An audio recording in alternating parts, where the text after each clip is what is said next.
Hello everyone and welcome to another video. I haven't recorded for a while because of reasons, but today I have something very special for you. I will try to do game review, but a very unique type of a game review that you will never see anywhere else again. It will be game review alongside with gameplay to show you examples, not only what I think about the game, but also why. It is very challenging and probably will not work, but I think why not try, right?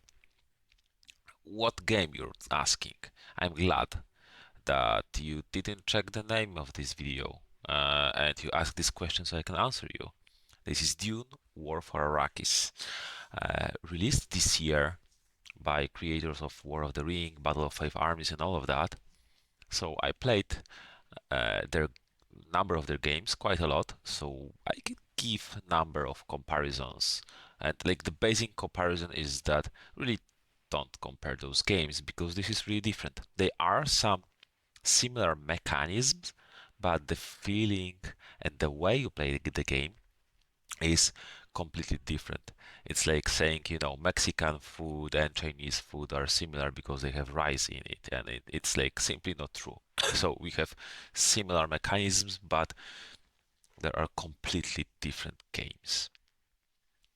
I'm playing against Bacon here, and he is a very crispy player, very, very good overall. I mean, we play fairly fast, and we sometimes don't play like attention to tiny little details, but still he is good enough player. Especially when he tries, he can be really excellent player that I will not be ashamed of showing his gameplay as a representation of the game. So we will see how hopefully two good players play against each other in this game and make your own evaluation about that, because I like to think that I'm pretty decent at this game, maybe even good. I played about 30 games. I didn't count exactly, but quite a number. I feel that enough of games to have some sense in the game about somewhat what is good and bad move overall and to evaluate the game somewhat. So, how do I play the game? We play base game. I specifically asked, can we play the base game so we can so I can present this as a base game. This game you have I play as Atredis, which is the more interesting side, the much more complex side. So if you don't know completely the rules of the game or rules of the War of the Ring and stuff, it might be quite hard for you to catch up. But I will try to like explain the rules and plays and what I like and I dislike about this game. So Atreides is the complex and interesting and like defensive side of this in this game. Atreides at the beginning of the game draw one of six gold cards. If I will collect 6 green points, 4 yellow points, and 9 red points, I win at the end of the round. So if I get those points and survive until the end of the round, I win. And those are those different cards. So in theory, your opponent doesn't know what you are aiming for and doesn't exactly know how you stop you. This is one of the things. Also, both there are two. You can see that I have hand of two cards. Each side has two faction decks related to like factions from the story. Atreides have Atreides deck, which is more about fanatism, about like manipulating those points and goals, focusing on Paul specifically, and like Atreides family, and also smugglers. So Gurney Halleck ally, and calling him in. And on the other hand, and there are also yellow Fremen cards, which are focused more on desert powers, summoning, wildmaker, and also like regular and elite soldiers. Uh, my opponent, meanwhile, is setting up harvesters. I will mention them in a moment. It's just to continue the topic of the setup. Each at the beginning of each turn, you draw three random cards from your prescience deck. These are like goal cards. If you achieve what is written on the card, you get the printed points. So if I will get the and you can, as Atredis, you can score 2 out of 3 in each round. So I have a lot of green, which is quite iffy because I have mostly red objective. Not sure if you remember, probably not, because who pays attention to that? I need to score at least 9 red points, but also 6 green. So at least I have a pool to pick from of green points to get that 6 going. And I get if I get Paul and Jessica in the same settlement, which are called sieges here, at the end of the round I get 2 green points. If I make Paul commit suicide by drinking poison, I mean, okay, a little bit of joking here. If I'll have Paul away from Harkonnen Legions, I can spend 1 die doing nothing like wasted die and kill Paul, but gain 3 points. And a card can give at most 3 points. So this is like one of the most points you can get, especially in green. But it's extremely costly on the other hand. And this one is if I move my legions into very specific regions, 2 different regions, at the end of the round I can score those points, 1 green and 2 yellow. This is quite inconvenient to move to and gives me 2 of the yellow points which I need the least, so I don't really pay that much attention to that.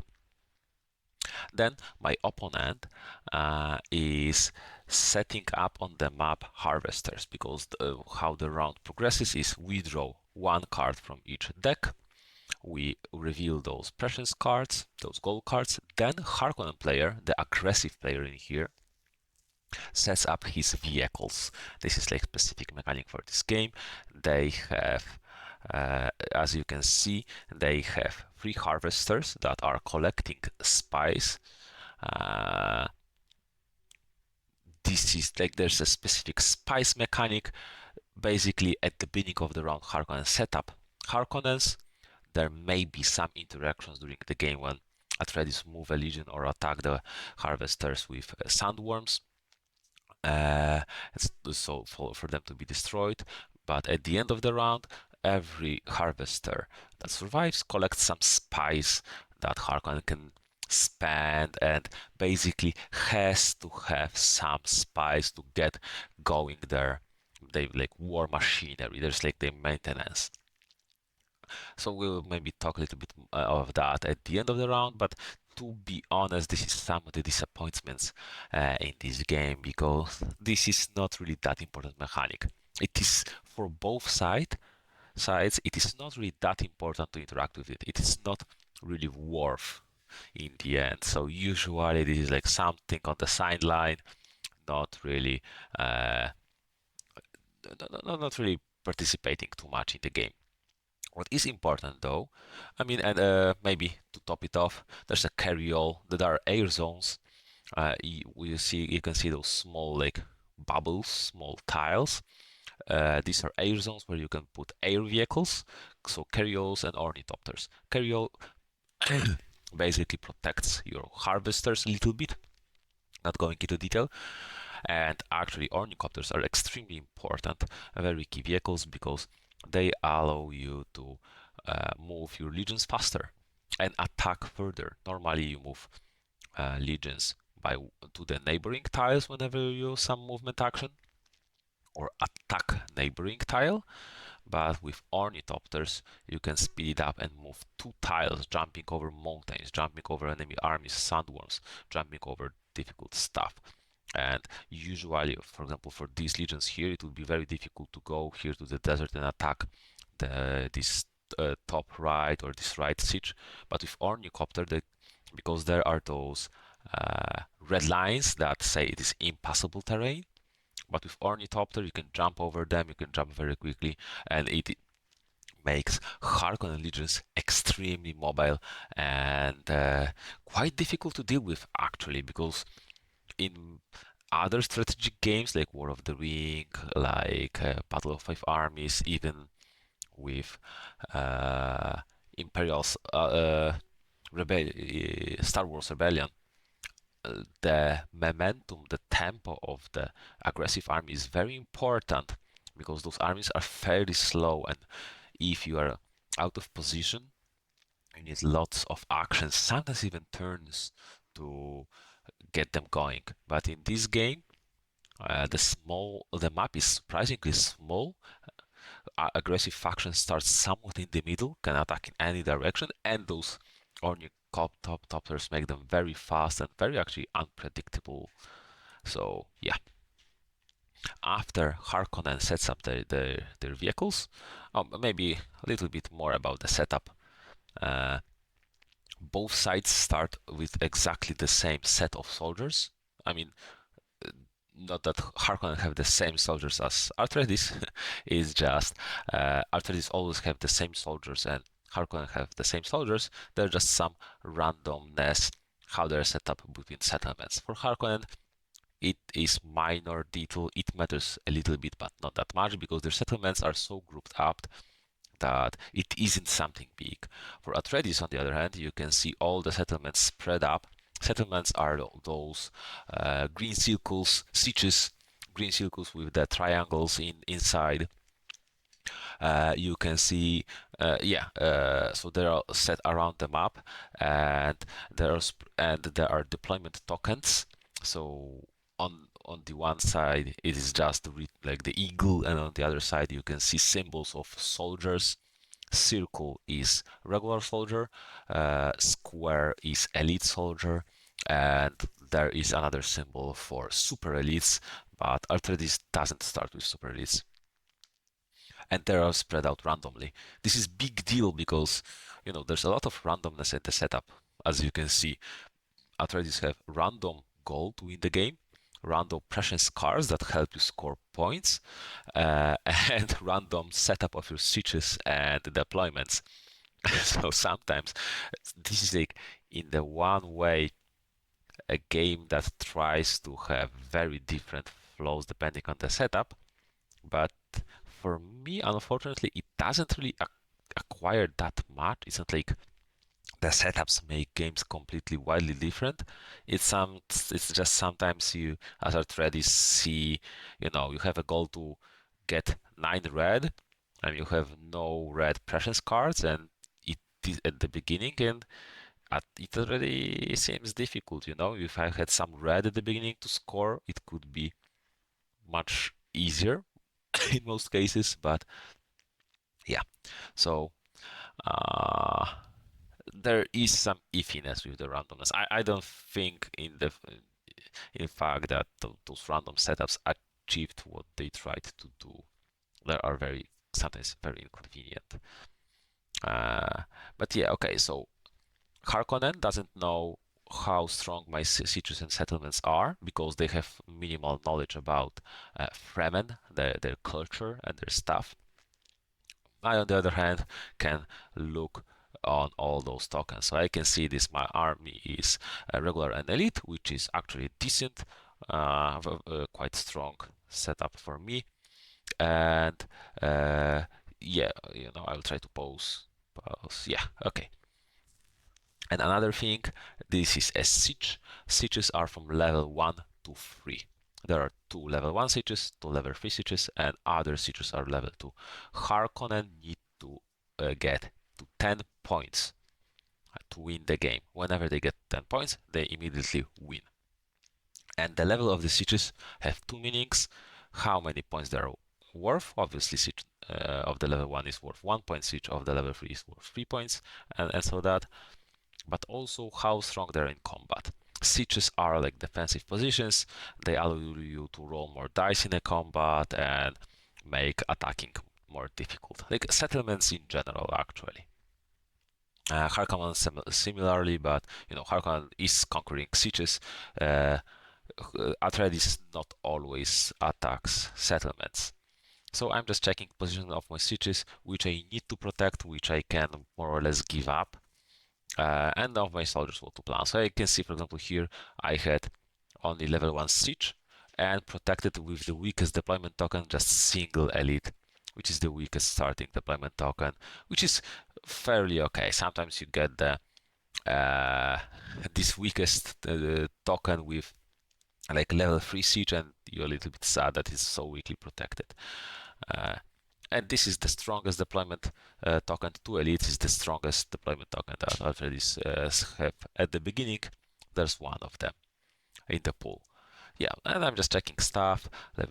Farther away, these two sieges are also not that well protected, both with the fairly weak 2 regulars, but I mean, at least they're a little bit stronger than single elite, but you will see probably why maybe later.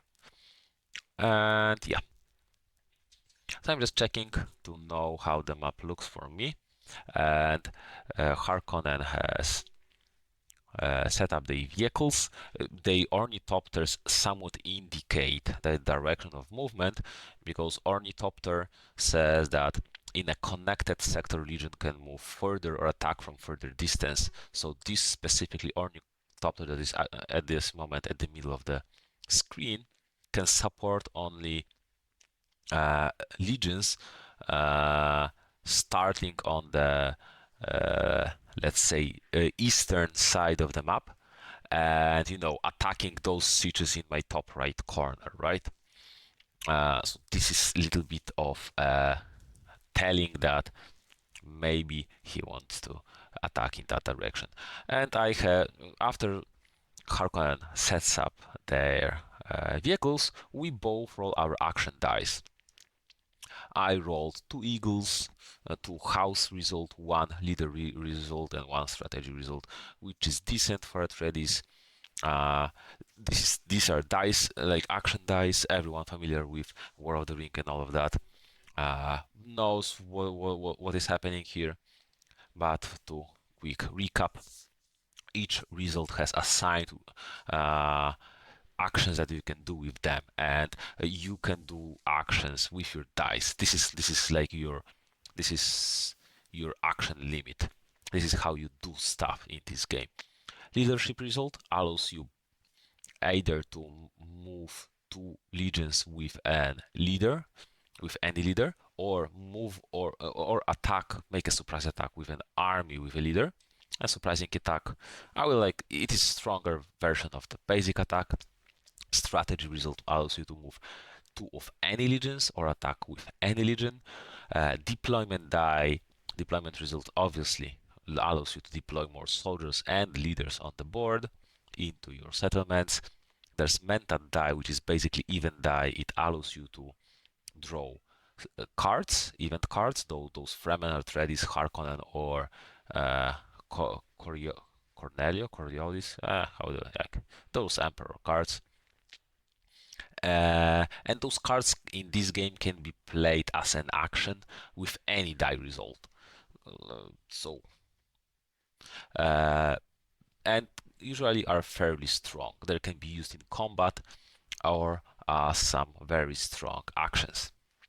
And house die, both factions. So those results up till now are the same for both factions, but house die is different. For Atreides, house die can be simply used as any other result. So I got 2 house dice, which I'm happy with because this is the most flexible result. And you can see below the dice I have actually leaders, leader cards. Leaders have 2 roles.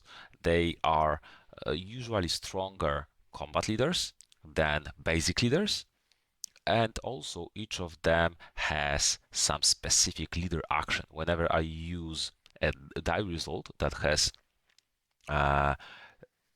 ability for this leader, I can use specific result for this leader. For example, I can use leader action to either move 2 legions with a leader, or to use a Paul action to summon Paul into a legion and then move to allegiance with any leader, which is strictly stronger. Or Stilgar for strategy, I can move 3 legions instead of 2, which is quite important. And each of those leaders can use their abilities once per turn. It is actually very cool. I like this, that leaders are not just combat units or like giving you extra dice like in some other games. Leaders are improving your die results and giving you some little bit more of strategic options, more of strategic power per die result. And it is really cool because you want to unlock your leaders, you want to unlock more characters because there are a lot of unlockable characters to get those special powers, to get that stronger combat power. But it is not like in some other games that opponent gets too much of a snowball result when, for example, leaders give special dice and simply can do more actions than you. Here, yeah, some of the actions can be stronger, but it's not like they got like too much of power advantage. And I'm starting with 3 leaders, and there are to the right you can see here the list of 6 unlockable leaders. So there are leaders to unlock. How to unlock them? Uh, in various ways. Let's start. You know what? Let's not go too deep into details. But yeah, it is still cool sometimes to think, do I want to unlock a leader, or do I want to just to have that power of the leader, or to go into some various other direction? And you unlock those leaders in many cases by your actions. You can work on unlocking them. Harkonnen has some other leaders and some deployment works a little bit different for Harkonnen. They don't deploy tokens as Atredis do. They deploy soldiers simply as figures, and most importantly, they can deploy Sardaukar super elites with their uh, with they with their leader action for the deployment. There's like leader result, and those leaders, yeah, it may be a little bit confusing. So we can actually see the board side of the Harkonnen. You can see a little bit of more, like the board looks quite similar, but the leaders have different leader actions. Their house die has different action. They can it doesn't work as a joker. Instead, it deploys vehicles or upgrades regulars into elites, which is a very flexible result and very strong. You can just upgrade any 2 or 3 regulars into elites, so you can basically like improve your power army as it goes to conquer stuff, or as it like depleted after a fight. And there is a spy side, let's say, of the game, where this is a spice track. There are 3 guilds that are hunger for spies, and if Harkonnen don't pay them, the guilds are unhappy. They impose some bans and reduce Harkonnen power, which sounds really cool, but doesn't really impact the game that much, as you will be able to see yourself. So I saw that Harkonnen has a lot of movement, has only 1 deployment, but at least they have at least 1 deployment. I have that white token here that is a Joker token. It is one-time use. I can just slot it into a die result to have more action dice for 1 turn. But I decided, you know what, my role is flexible. I don't really want to. Uh, like I don't need extra action this turn if I can fix some awkward action rolls with this token. And this moment is like one of my favorite moments in the entire game. Everything is set up, dice are rolled, cards are revealed, you have your cards in hand, you have the person's cards, and you look at them up, and you just have a sandbox games in many way, because as Atreides you have 3 ways to win, to score the points that you win the game. One are those cards that I described before. One are those little brown, like dark tokens that you can see spread out on the map. There are 6 of them on the map.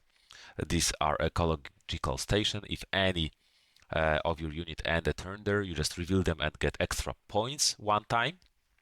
Or if you take a settlement, you and you conquer a settlement, you get points of each color equal to that settlement value. So even taking a settlement of level 1 from the Harkonnen can give you 3 points, one of each color. So you have many ways to score points. You have many things to do. You work on unlocking characters.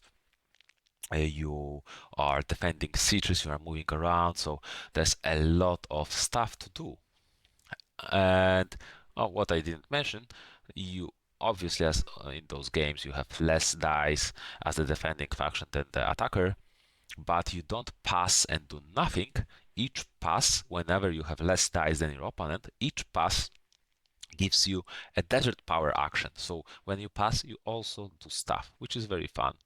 And you can pass whenever you do desert action. At the beginning, it means only one thing, that you place worm sign tokens, and you will see how they work soon. So I'm looking on the map, what the soldiers are doing, what is happening. We saw some random soldiers strolling outside of the deployment zones of the settlement. So I just moved it to the next closest settlement, and we decided, that it's fair. I'm looking where Harkonnen have soldiers, so what is the most likely direction they will go, or go from, location go from, direction they will go to, and uh,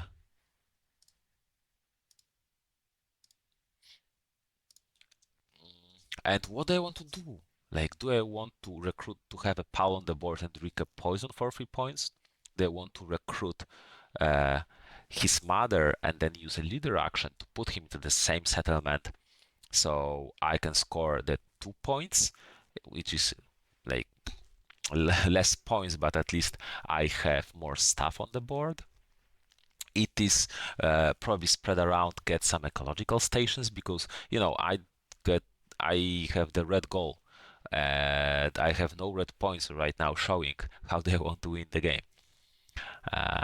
And do I have ways to defend myself, like actually? So lots of thinking at the beginning, and one of the basic starts, I have 4 dice when Harkonnen starts with 8 dice, so they have 4 dice more. I will be passing 4 times in this turn. I have 4 desert, therefore I have 4 desert actions. So uncommittal move, I can use, because I was thinking I can use desert action to just start with the like pass and use the desert action because I have lots of them and they're like uncommittal, or I can do some stuff. And what do I do here? A little bit of thinking. The Do I use a card? Do I use stuff? Yeah. More I'm just confirming that, yeah, I didn't miss that I need to 9 points, 9 red points, and no red points are showing. And I think in the end I'm deciding to put desert, the power desert for desert power for the worm sign tokens. And what are worm sign tokens? These are basically tokens that says, oh, we probably spotted some movement of the desert. If you know the Dune, uh, the Dune world, you know that it means something probably very dangerous, which are sandworms, which are basically tool for Atredis.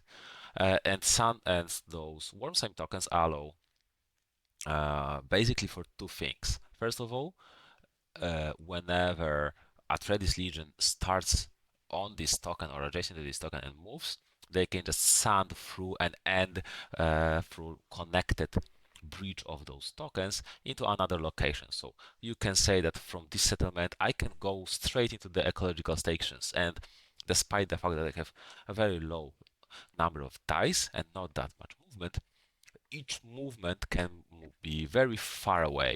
And then again, I have two connected settlements. I can move from one settlement to the other to support each other, and to complement each other.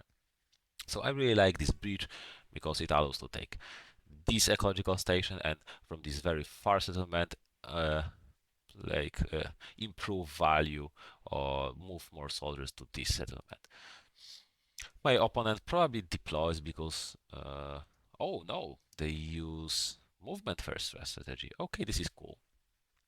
So he uses strategy to move two armies, and he simply moves from one settlement to the other to have one strong army here. In this game, you can have at most 6 soldiers in one area and as many leaders as you want, with the note that leaders have to have soldiers. If they don't, they die alone. And the darker figures are leaders. We start on the board with like non-named leaders, like the basic leaders, which are fairly weak, but are mostly used to be able, to move with leader action and to take some hits, because leaders here are able to take damage. And he just collects his soldiers to have some stronger armies ready to move, because Harkonnen don't need that much recruitment early. They have enough actually soldiers to start conquering very fast without deploying. So yeah, he moved some two armies to the edges of their settlements, probably preparing for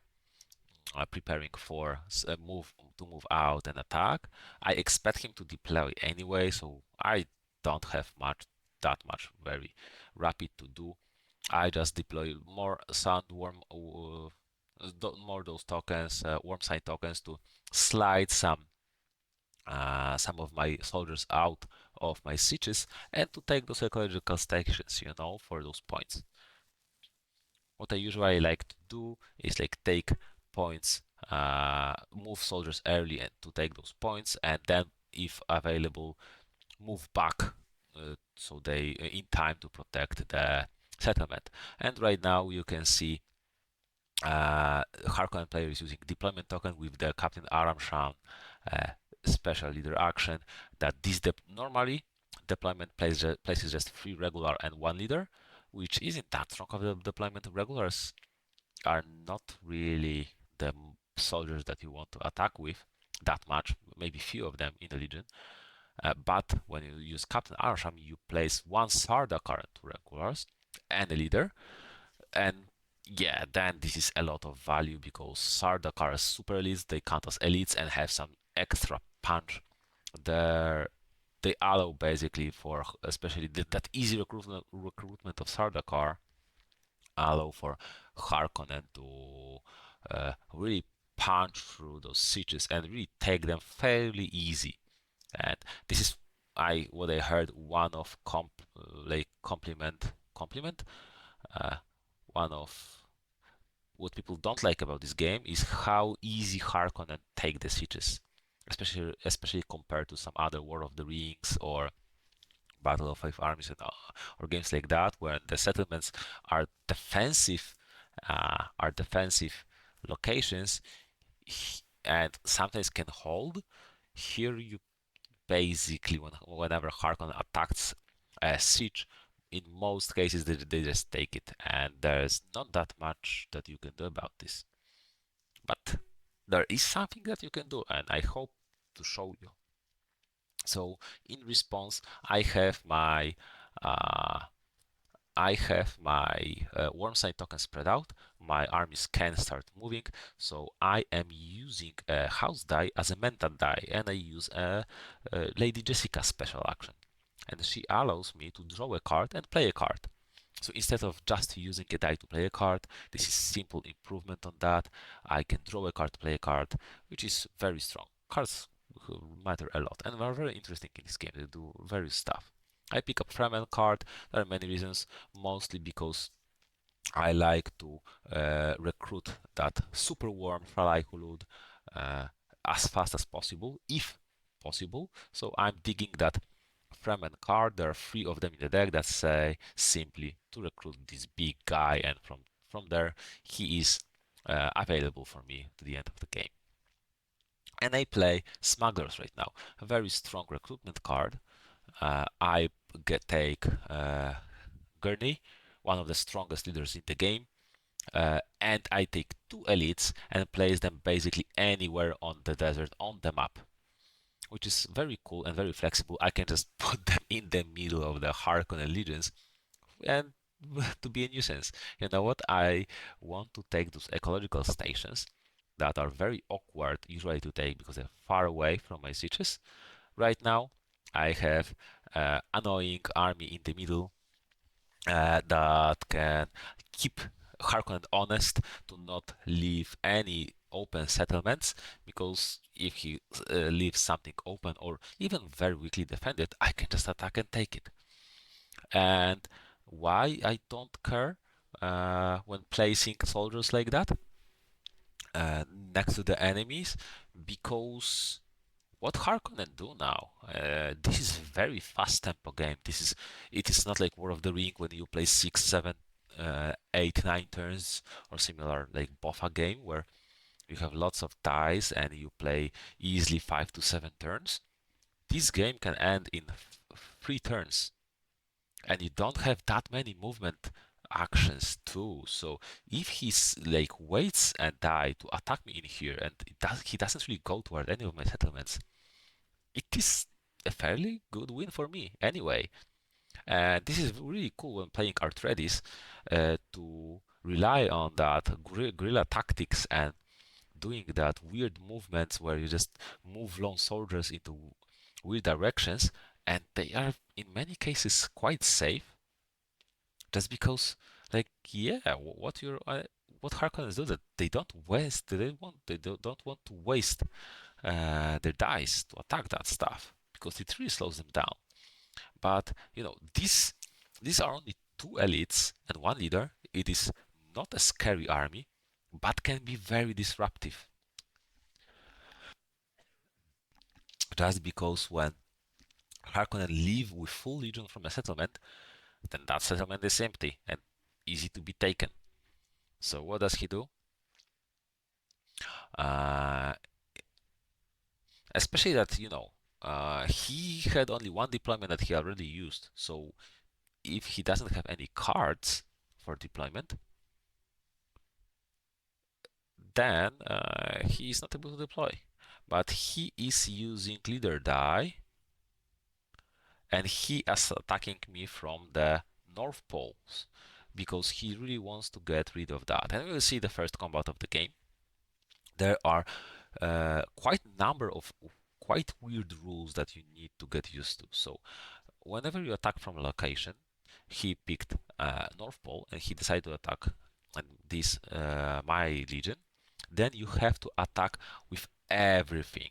You don't get to choose like in other games to split and say, you know what, something stays back, something doesn't attack. He attacks with everything, which obviously can have some risks that if his army was smaller, maybe I would wipe it and the North Pole will be free for taking, right? But he has actually fairly decent advantage here. So it should be fine. And what is also important that if I retreat or if he wins the combat by killing me, he has to follow with the attacking army. So if I survive and he presses, or if I die, he needs to move everything from there, and the North Pole again is empty and free for taking. Probably not for long, probably he will move back there, but it will cost him, which is really weird in this game, how you have not that much control of your troops, you know? So he decides to attack, and how combat works, he has 4 soldiers and 1 leader, so he is rolling 4 dice because he has 4 soldiers. I have 2 soldiers, I roll 2 dice. Dice don't have as like numerical values on them, and they instead have symbols.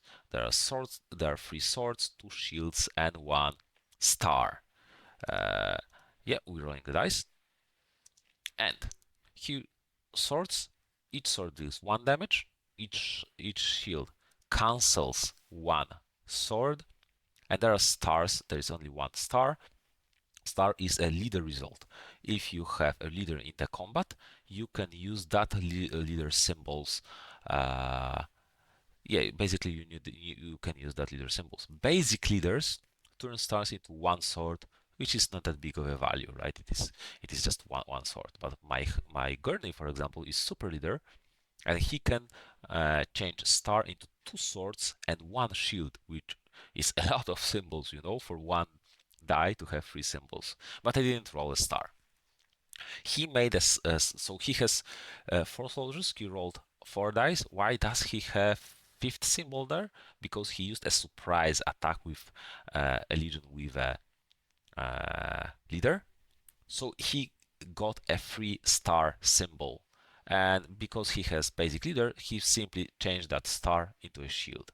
So he rolled 2 shields and 3 swords, and I rolled 1 sword and 1 shield. So he has 2 shields that negate my sword. I deal him no damage, and he has 3 shields, 3 swords against my shield.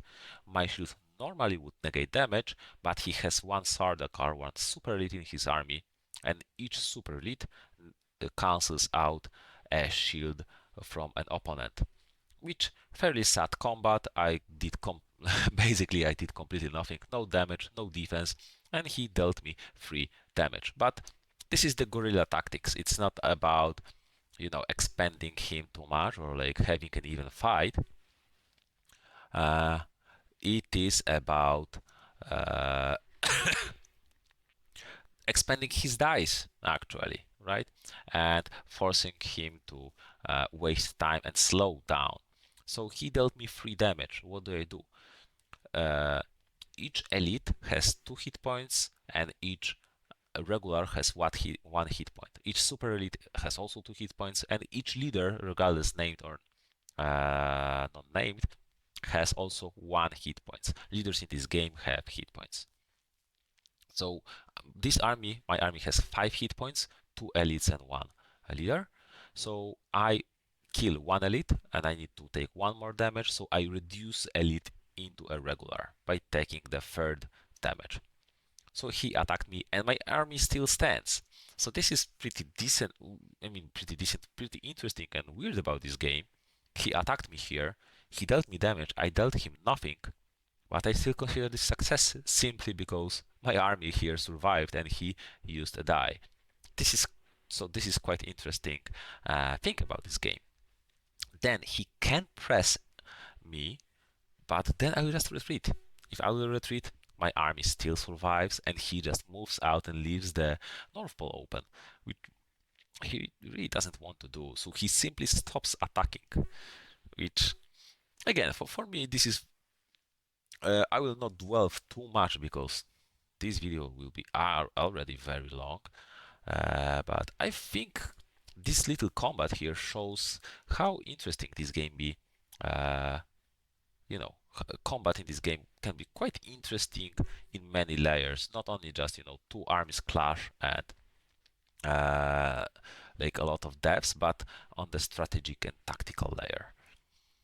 So he's thinking, so now he attacked me, now it is my turn. Obviously, I want to move my gurney, because I don't want any weird, I don't want to use him before he will be attacked again and dies. Wait, what did I do? I placed worm sign tokens. This is interesting. So I didn't move him. I placed worm sign tokens because if he just uses army to move and kill from the North Pole as he did, I will just move from my settlement and take his North Pole. So with my 2 hit points, there is quite decent odds that he will kill me and be forced to move out. So not a very convenient situation for him, And So this way my armies are working in a tandem. My settlement in a way is protecting Gurney from dying. I think, yeah, the second, so he decided, you know what, let's have it. I don't want to deal with you, which is quite interesting. And uh, he moves his legions. Uh, he just wants to go and start taking sieges because if he will not be taking sieges, he will not be winning this game. And yeah, uh, the legion to the right has too many soldiers actually, but we will notice that soon. Yeah. So what do I do now? I see two empty settlements that can be a decent target for me, so I use Steel Guard action. And now, this is specific rule. I can reveal my deployment token to see, okay, to to show what are those soldiers and put those soldiers into the location. This is, valuable whenever you want to split army and you don't want to move whole army. And like here, for example, from these settlements, I don't want to move entire army and leave settlement free and open. I want to move just a part because I just want to take those ecological stations, you know. So yeah, and I move Gurney, I move soldier. I made the mistake. Usually I want to move with the leader. Uh, in sometimes we want to move with long soldier, sometimes we want to move with the leader. Now this is pretty easy for me. Again, I want to have red points, and I got no red points from ecological stations. There are 6 stations. There are 2 of each of 3 colors. So yeah, I got nothing here. Uh, and yeah, not. So I was checking again. Do I really need to collect those 9 red points now? Uh, well, quite difficult situation indeed. But also I moved the gurney, his threatening his empty settlement. If he will not do anything, I can move in and take settlement for 1 point of each color, which is very valuable for me. Now he's thinking what to do here. He moves soldiers to make sure, as I mentioned before, that Gurney is quite powerful leader. So moving a single guy in there, or like 2 guys, can be too dangerous because if I get my like for example surprise attack, I can have so many symbols that I will kill them all anyway. So yeah, uh, and he wants to threaten my siege, which is very dangerous. He has massive army. He has a regular leader and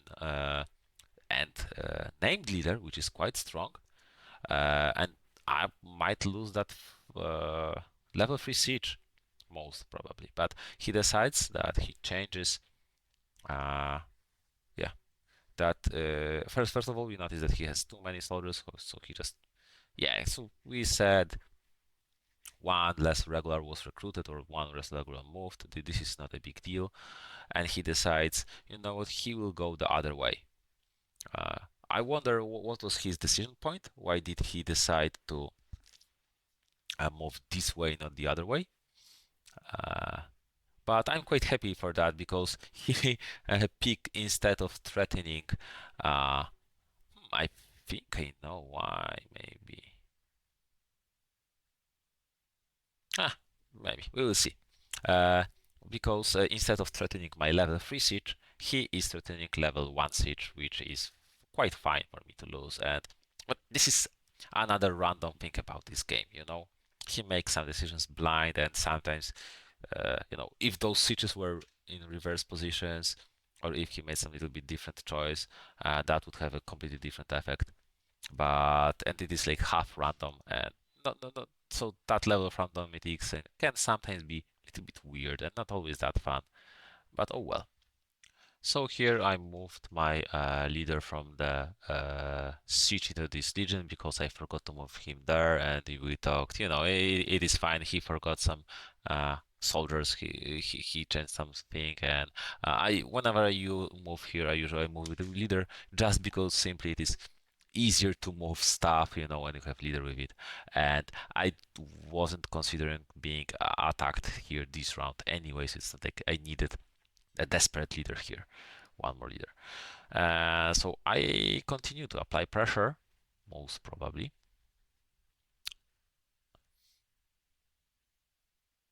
Yes, I use leader action as a pole action, and I move these leaders here for some a little bit stronger combat power and defense, and I recruit pole in here. So I have set up pole for defensive position. He can protect that siege, but also I can achieve two of my goals. I can either drink poison and get 3 points, or I can recruit and deploy a token with Jessica there and get the other goal with Paul, getting 2 points. And he decides, I'm threatening the settlement, and so he decides that the legion that stayed is going back and killing the gurney. He's making surprise attack. I think he's making surprise attack. In this game, you can discard cards from hand to oh, I rolled 2 dice. I should have rolled one. I have one soldier, but it doesn't matter. He rolled massive damage. I got only one shield. This is quite important here. You know what? He rolled massive damage and a shield, so he blocked my damage. Uh, I uh, I rolled one shield, but he had a lot of damage, so it doesn't matter. He just killed me. And this is funny. This army dealt no damage but achieved so much, which is very interesting about this game. He was forced to use 2 dice, and I got my ecological station for a point anyway. So decent result. Now in this game, when leaders die, then named leaders die. They're not removed from the game. They're moved into the regeneration tank. They start in the first location, and whenever I use a die, I move them one to the right, and whenever they go from this track, they go back and are ready to be recruited again. So what I do, I have like one die left, and I can recruit, and I have many decisions to make. This is very interesting because first of all, this is a house die, so I can do a lot of decisions, and secondly, uh, I have many directions to go. I can recruit in a settlement that he has army next to me to defend it. Will I protect it? I don't know actually. You know what? I will have 5 soldiers there because I moved from the southern siege with 2 leaders. So I will have, and it is a settlement which is harder to take. So this is considerable army. I would be able to protect it, but then I don't get any cards scored. I don't get any points. I delay Harkonnen, but I don't win the game. So what does it give me? I can use it. So maybe I focus on points. I can use it 3 ways. I can either move soldiers and move my lone regular here in the mountains next to his settlement, so that it will threaten another settlement, or I can drink the water of life with Paul for 3 points and remove him from the game, or I can recruit and deploy Jessica here. So I will get 2 points, but instead of losing a leader, I will gain a leader and a deployment token. And it is in a level 3 siege that I want to protect that much more because it is worth more points. So I do some thinking, but I remember what was my decision. I will speed up a little bit because, this is quite a long video and I'm talking a lot anyway. We're discussing a lot with opponent, like Bacon is a very chill person, very calm. So it is hard for me to really draw him into talking that much. Uh, but I talk a lot and I like talking. So in the end, I decided I had few choices. Like I can try to defend this siege, but it gives me nothing. And Bacon is really good player. He probably he would attack it only if he believed that he can win it anyway. Or maybe he will just go elsewhere. And, yeah, okay, I have one protective siege and it is only one. What a biggie. I want him to attack here actually.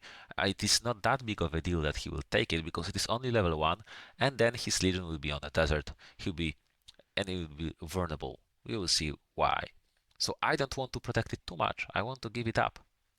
And it is also quite interesting, like in this game, that sometimes you want to forfeit fights, especially as Atredis.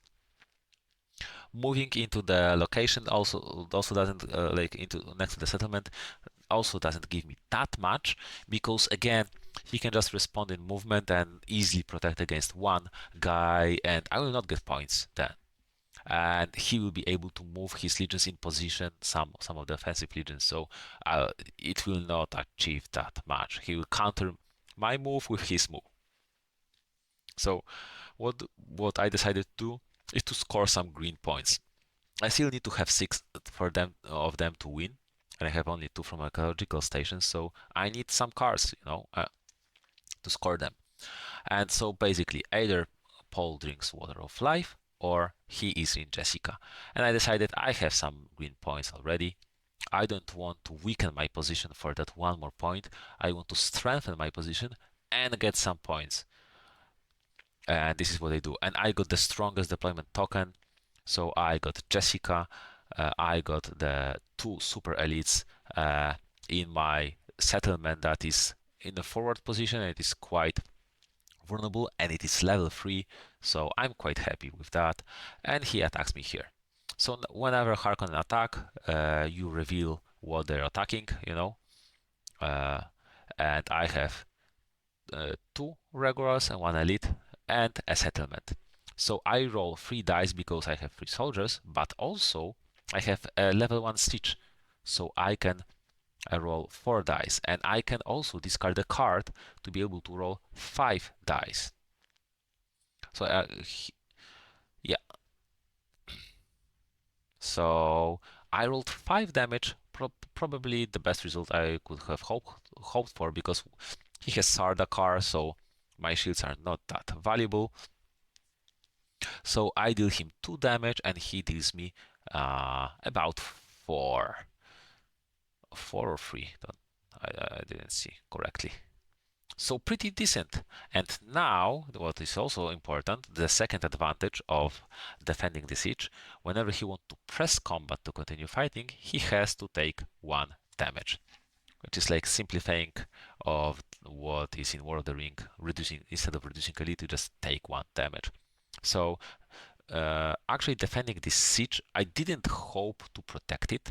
I just wanted to weaken this legion so it cannot go around the map and just take a lot of stuff. I dealt him some damage. Also, he pressed, so he pressed, so he got some more damage. And do I really want to defend with my 2 regulars that will be butchered against that massive army that will most probably win? They may die even in 1 turn. Like dealing 3 damage is not that big of a deal, especially that he has Sardaukar that punch from my shields. Then in the end, I decide to run away. And in this game, what is again quite interesting is that whenever you run away, your opponent decides where to move you, and he's wondering, where to push me, and yeah, and he gets his first point. And this is interesting because he got first point, and it means it unlocks his new character. Whenever he got his first point, he gets Tufir Huat. So that first point is quite important. I have still 1 more desert action, so I decided to put tokens to hopefully summon some worms that will assist me in that side of the board. Now, so we Harkonnen use their last action die. And whenever Harkonnen use their last action die, the round is going into the end of the round phase. First, we go to the so-called desert hazards. Under each Harkonnen harvester, under each Harkonnen legion in a desert, we place worm side tokens and then flip them and see if any worms were summoned. Opponent placed 2 harvesters with their house die, by the way, to get some more spice, because you can buy points with spice.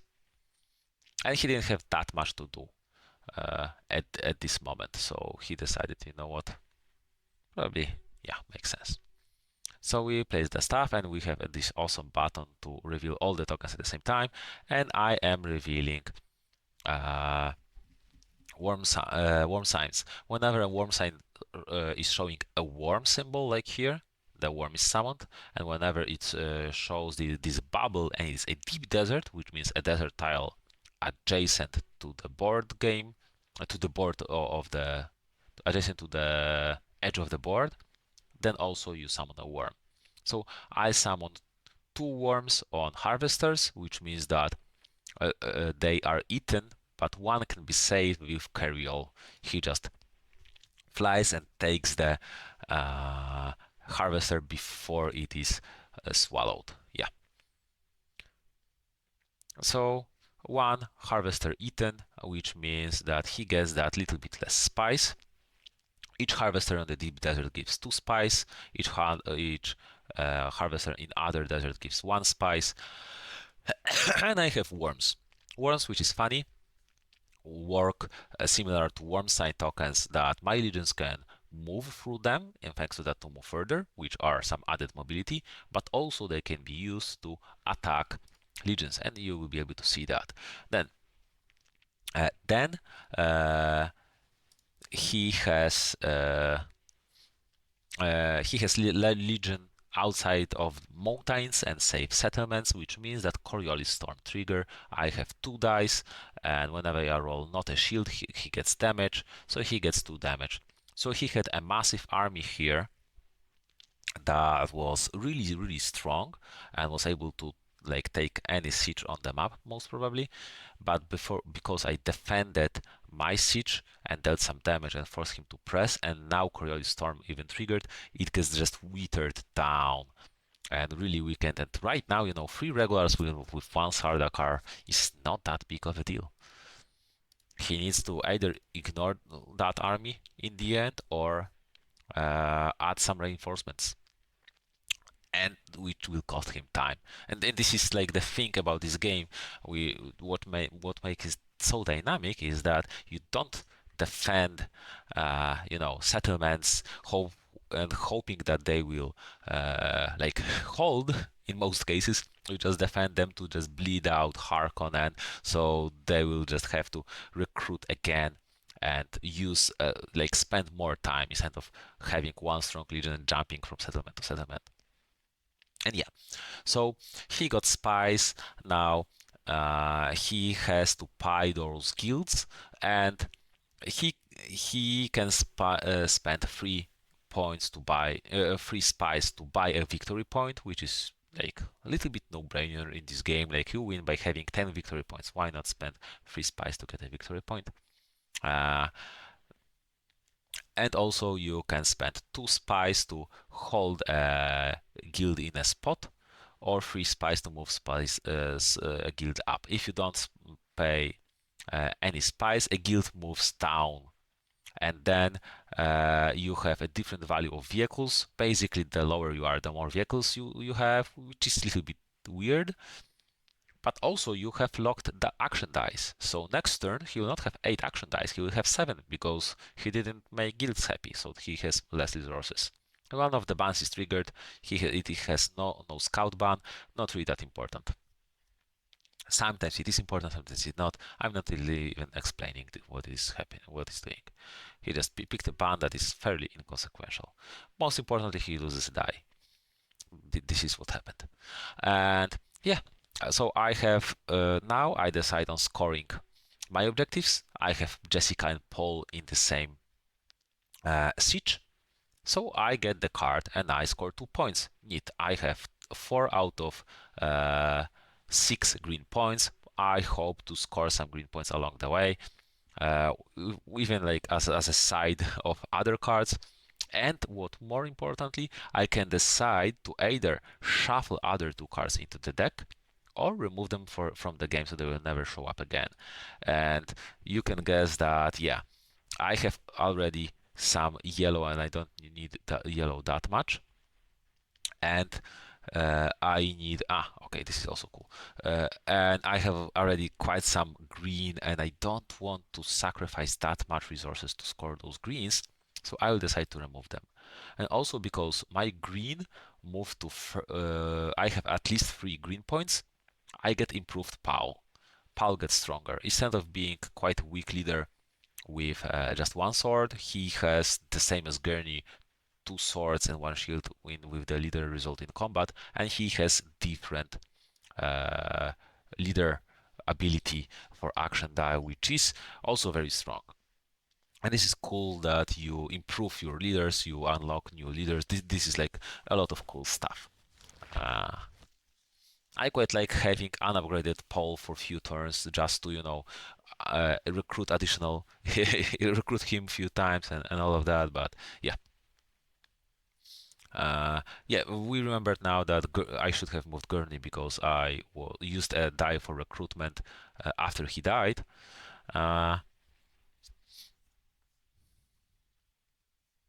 Uh, so I adjusted that, and yeah, I just removed those cards. I don't want to see them again. I want to see some cards that have red printed because I have 0 printed points and I need 9 to win. Yeah, and these are some cool cards as you were able to see. One of the cards is after this card allows you to remove the precious cards that are revealed and get new ones. But I don't want to remove those that much because they have red printed and I have a card that gives me free red even. It is a very dangerous card. It says specifically that you have to attack a legion in a settlement, Harkonnen legion in a Harkonnen settlement, obviously, uh, and then you get, and you need to have a named leader, and then you get 3 red points. 3 red points is a lot, but whenever you attack with named leader, a settlement, sometimes you just lose your stuff, especially if it's protected. So yeah, quite uncomfortable. So he places his ornithopters again. Quite understandably, he doesn't want to move toward the worms, so he places his ornithopters to move away from the worms. And he places harvesters again in some places. So yeah, we roll dice. I have very inflexible roll. I don't like it. I got 2 even dice, mental dice. Usually you want to have like 1, and I have 2 recruitment dice. Recruitment can be decent, like protecting sieges can be different, but I want to be moving my, legions, But he also got inconvenient roll because he got no deployment. He will not be able to deploy maybe soldiers, select soldiers, but most importantly also the named leaders.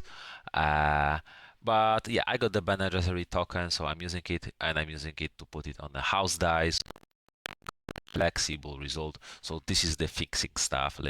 This is the flexibility that I got a bad roll, but I'm able to salvage this somehow. Now, I have only 5 dice when he has 7, so I have 2. So I have to pass 2 times. But again, in this game, passing isn't that passive. Whenever when you think about it, it sounds a little bit weird.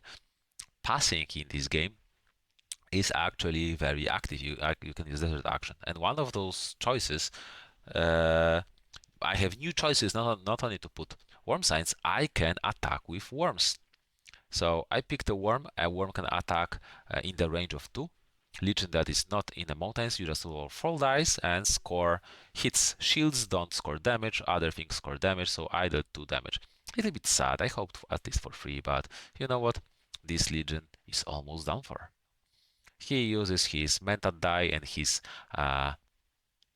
leader to draw 3 Harkonnen event cards. And what do I do now? How do I score points? I have I have one actually objective that got quite lucky and quite easy, is that the 1 green and 1 red one is to reveal a siege where is a pole. And it is funny because I have pole in unrevealed siege, if he will stay there, I do nothing and I got my 3 points. I like it. There is a different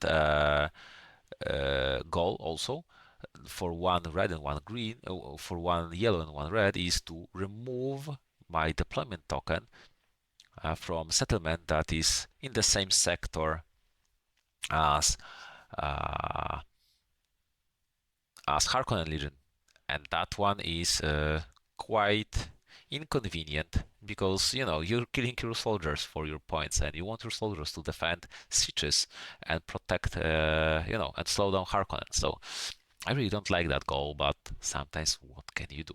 I mean, not that much, right? Uh, so I'm thinking, how can I get my red points? Most importantly, red points. And those uh, two out of those three ecological stations are uh, are red points. So if I am able to move just on those, I can score some points. So there are some ways.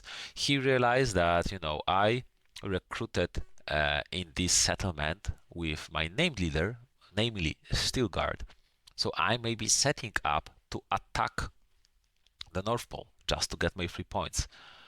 Uh, and he realizes that and reacts immediately by recruiting with a card two elites in there, which is very nasty because I will bleed out attacking just for points, and I will leave my siege because remember, whenever you move out, whenever you attack, you need attack with full strength, uh, and yeah, I will leave my siege empty that he can easily take, because it will be not defended. So yeah, I'm checking my cards.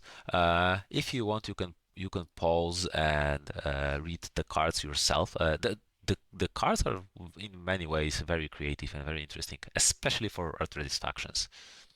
Uh, and I'm thinking, what I'm doing even. I mean, I have two men that die, and I have.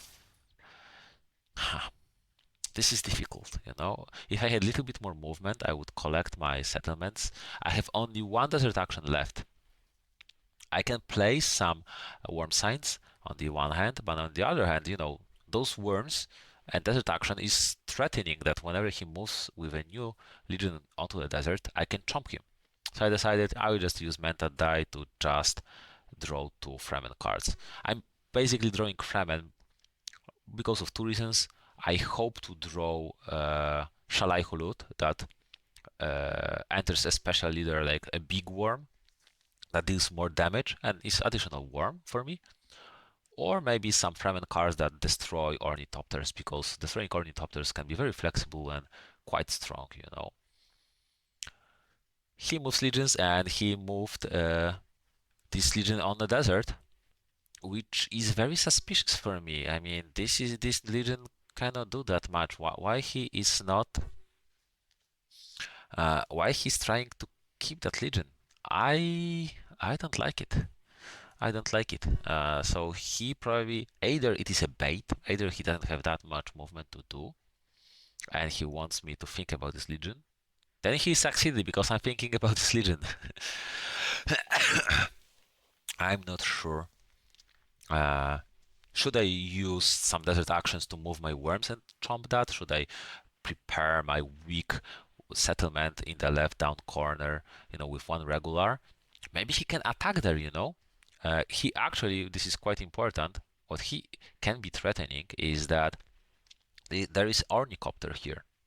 If he uses a leader action die, he can attack from here into this settlement. This is what I talked about, the flexibility.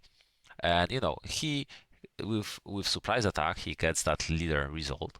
For this one, he has Sardakar to punch from my shield. And okay, he has two soldiers, not too many, but he can discard like 4 cards from hand, and he has handful of cards to roll 6 dice. And will he on 6 dice with Sardakar not roll 1 damage to take this settlement? He probably will. So I realize that probably he can take this settlement, right next turn if I don't do anything. And I'm not sure what to do with that. Was that settlement a 1? I don't even remember that much. And I don't want him to be taking settlements with such weak forces. I want him to, waste more time. So I can either recruit it with recruitment action, but then without having recruitment, all of the other sieges are, recruitment is that flexible stuff that I can recruit anywhere on the map, right? So I decided to play an event. I again draw one event. Again, I'm drawing the event from the Fremen because I'm digging for that Shalai Hulud. And I am playing a very cool event which is Sand Tides. I can move enemy legion and then chomp it. I mean chomp it, then use a desert action. But So I do this. I decided, you know what? I don't want any mess with that stupid legion. I move it away from the sector that can use that ornithopter, and I chomp it. I hope to deal 4 damage. If I deal them like a little bit more damage, they will be dead. There will be no threat. They have 4 health, so I would need to like roll all the 4 damage. It would be cool, but I rolled 3 damage. So he has 1 regular left. At least it is no threat for now. So this is quite cool in this game. I like it. I like what is happening right now. I think this is the one of the brightest parts of the game. All that each minor action can matter and how interactive it is. That he moved 1 legion, he is threatening. I can respond with some deployment, with event, with all of that. Uh, he can do and like this push and pull, right?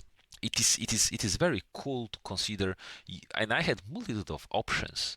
I was able to even attack that legion. I was able to recruit in the siege. I was able to move legion into the siege. It doesn't see, if you're not experienced, maybe you don't see that, but I had, so you have to trust on me on that at this point, but I had multitude of options, and to pick from correct one, it is really that you cannot do anything. Mostly, in most cases, you can do a lot of stuff, and the thing is to pick the correct thing to do. And I liked my decision here, but he responded then in a very unique card from Harkonnen that he can just uh, reinforce his legion anywhere on the map, and that one pesky regular survives. Pesky regular. And what does he do? He takes his very strong, he takes some reinforcements, and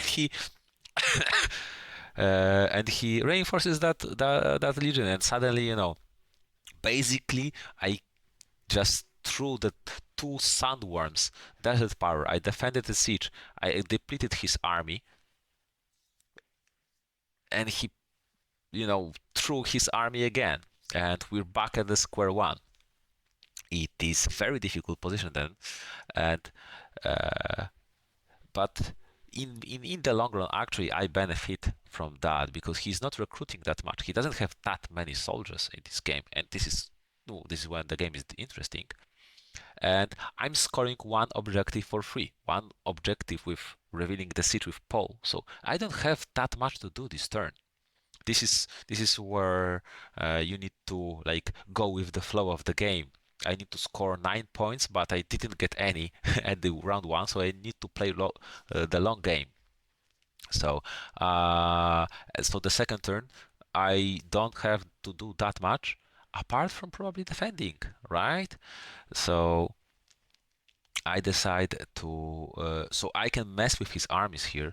I can decide to do quite a lot. And yeah, actually, what do I do? Yeah. So he has enough of action dice to move and take that settlement. I don't know if I can even protect it, but definitely, yeah, he has 2 action dice. He can move with 1, attack with the second one, right? I don't know, but I don't want him to take it for free or with minimal losses because again, he will have an army that might be threatening for other sieges. I want him to beat out. So I in the after some thinking, again, I have multiple options. I will not go through all of them, but after some thinking, I realized that I have 2 dice, he has 3 dice. I have that additional uh, desert power that I saved in my back pocket. So I have these 2 soldiers with 1 leader that I can move in here. And this will be already some dice, some hit points that can protect and bleed out the Harkonnen. Okay, I will speed up by 30 seconds, and I decided, yeah, I will put the desert action here. I want to defend. Let's see what happens. Let's see what he will do. He uses what? He uses a strategy action to play a card. Oh, this is interesting. Yeah, this is cool. He moves a legion and then deals damage. Massive destruction, so he deals 4 damage to my poor regular. So this settlement is fairly weak. And yes, he doesn't have that many soldiers. He wants to take this stuff. He may be considering why I'm defending that. Maybe he hopes it is a little bit stronger than at least just one. On the other hand, he doesn't have that much to do with his legion. He will attack. He has to attack no matter what. He has to score some points. So in the end, I'm deciding on probably the steel suits. You can read the card. It is very cool card that allows me to reinforce this settlement fairly well. I can move a legion and then throw some deployment tokens into that settlement. And I decided to do that. So I move a legion in the desert, and then I pick my settlement that has siege that has 2 deployment tokens, but I don't move them all because again, remember that leaders cannot stay alone. It would kill my leaders here. So instead at any point in this game in the game during their turn as a free action, Fremen can reveal their deployment token. So I reveal this token. So I put soldiers here, so they are not moved because this card says that I move not soldiers but deployment token. And I move this deployment token in here. So suddenly it was an empty siege that was like free to be taken, but I moved in soldiers with a leader and additional deployment token. And suddenly 4 soldiers appear. And how does he respond? What does he do? Does he attack and risk maybe losing this army because he doesn't know what is in there? Maybe there are elites, maybe there's something, maybe this is third level siege that gives me those 3 additional die. He uses a die to further reinforce this army, which is quite funny. He was able to do that basically before. Whenever he moved soldiers, whenever he moved those legions, he was able to move that one regular and beast Raban with it, but he wanted to preserve his armies because okay, he will get like the full power, full army then and just smash the settlement, but yeah, it would be in a desert, maybe again trumped with the worms, and where does he have other soldiers from, right? So he picked a measured approach to get some strong region, but not too strong. And then realizing that I'm defending this siege quite a lot, he needs some help. And this is very smart play, the way he got flexible. And this card is like, again, stupidly powerful, to be honest. He moved Bistroban here, elite, and then he can still attack. So this is like extremely powerful attack cards. Harkonnen have really strong attacks. And I have 4 regulars. So, and you know, I don't really think I can defend that with all that power that he threw in. I'm rolling 6 dice, but he has, yeah, okay. So what does he have?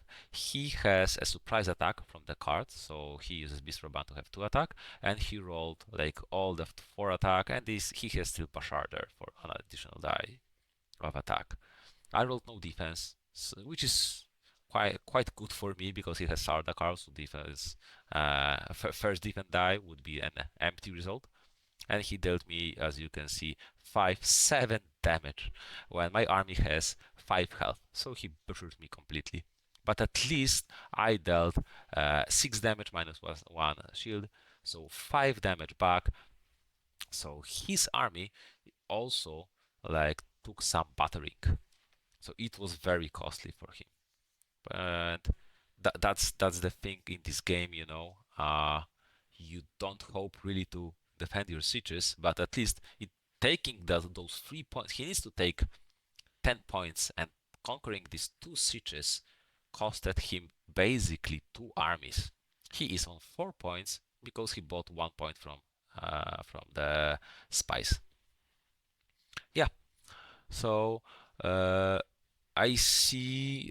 I have like 2 ways of going. I have 2 ways to do this. I can use improved pole to do his leader action and use desert action and then surprise attack with an army, and I would be able to attack North Pole here. But you know what? That would make my settlement. That would make my settlement empty, and I would bleed out in that combat. It would cost me a lot. So I decided I still need to hold on for a bit longer, a little bit longer. It's not like I'm winning next turn, and I decided to pass on that. Uh, 3 points. Maybe it will come back, and I just removed, removed a deployment token, which is the weakest deployment token. Maybe I will have a weaker army now, so it will be not that bad to, for it to die and to suicide to just get 3 points, maybe some future turn. And yeah, uh, and I have one more. I'm thinking what to do. I'm using Stilgar action, and I move basically 2 legions. 1 legion to keep threatening his settlement. If he will not do anything, I can maybe take it as my first action next turn, and I'm taking a ecological station for that point. That few points, I mean, few points for that 1 point. I'm thinking where I can move my 3rd legion, but actually I don't have any 3rd legion to move. So yeah.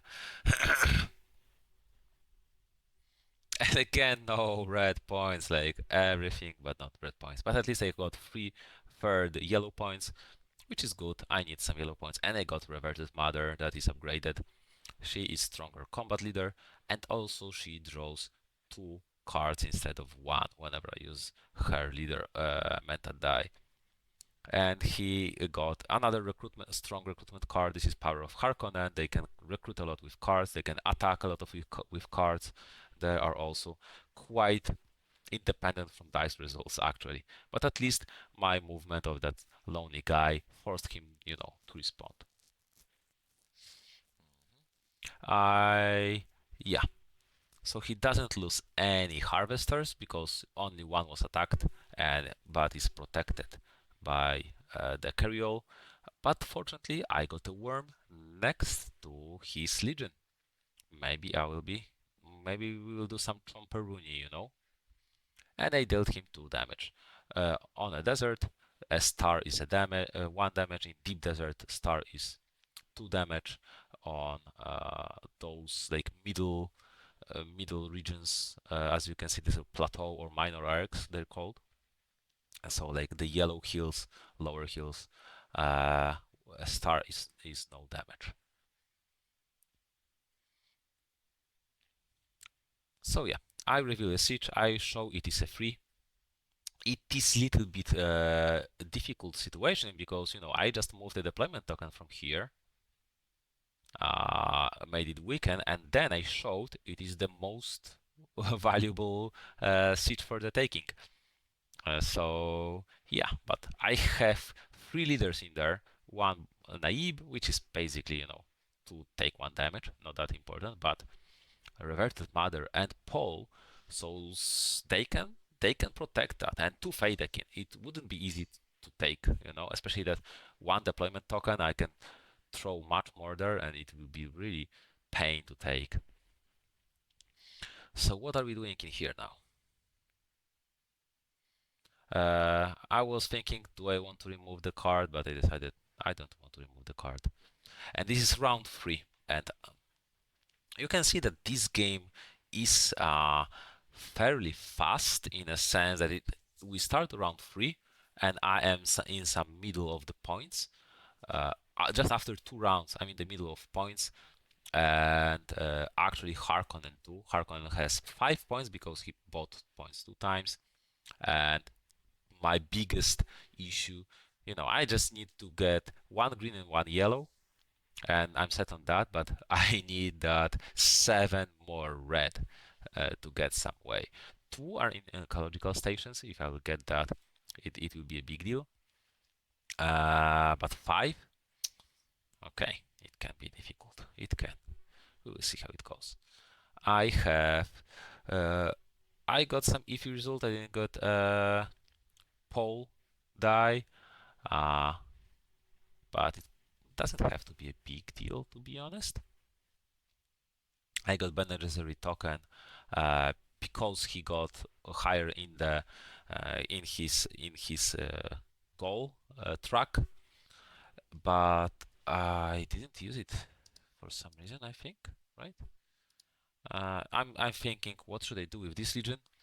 I was I my first intuition was I have a worm next to his legion. Why not attack it? But then I realized, you know what? It is fairly weak legion despite having 2 Sardaukar. There are only 3 soldiers and 1 not named leader, and he doesn't have ornithopters, and the air space is locked by the carryall, so he cannot place a ornithopter here. So this legion is far away. He's weak. Maybe not waste the desert action on it. Maybe and maybe if he will start moving this legion, then I will chomp because worms can attack in the range of 2. So then I realized I will not do this. Instead, I will do something else. But what? I decided, okay, yeah, I think it is fair to decide to use this token. Yeah, I have lots of cards. I have lots of abilities. Uh, some cards, as you can see, I can. This is very Atredis-like that some cards allow you to play another card, and you can change some cards, and you can do some cool combos.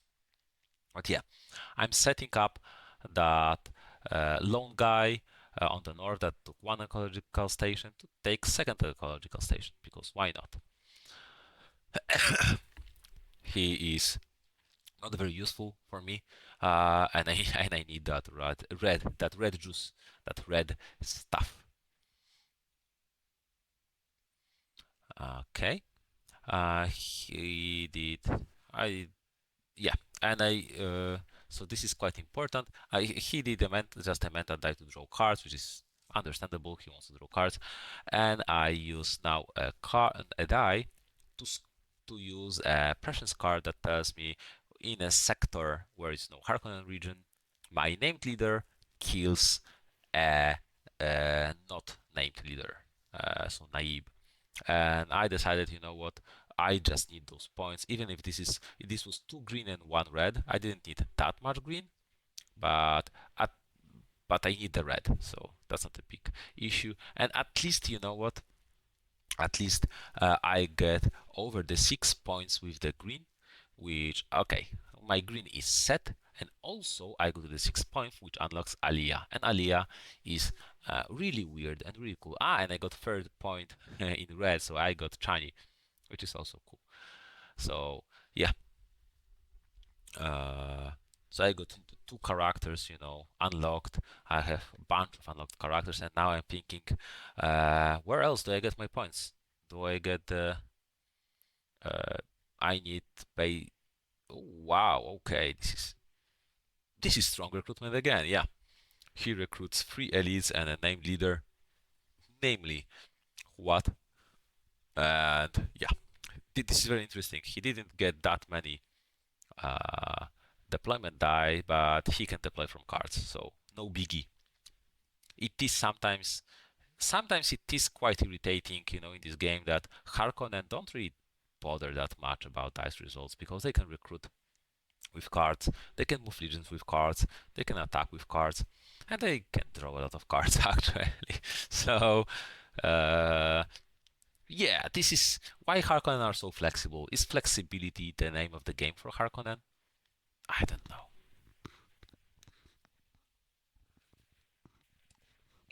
So, again, I'm thinking, how do I get points and possibly prolong the game? Because you have lots of tools, but you have lots of things to do and not that many ways to use all of your tools. You can do few things, right? Yeah, so I'm using Alia. Alia has very cool ability. Her ability is that you can take, if Harkonnen has more dice than you take away one die from them and then play an event. Uh, I'm thinking what to do, and I decided to remove his harvesters. Not that big of a deal, as you can see. We're not spending that much time on the spice game or like paying attention to the spice. But yeah, if he will lose another die, why not? And to place desert actions, so I can move my legions to the mountain areas because I have one goal that I need to have legions in three mountain areas and also take archaeological stations. So points, points, points, points. Yep. And he reacted in that because right now I took away one of his die, so he has only three dice left. And I have only three dice left, so I don't have passing, I don't have desert actions. So maybe his legion here is safe from sandworm attack. So he outweighted me a little bit to use my desert actions, and now he tries to run away with this legion, which is very interesting. A very funny move. And he moved his legions. I don't want his legion to.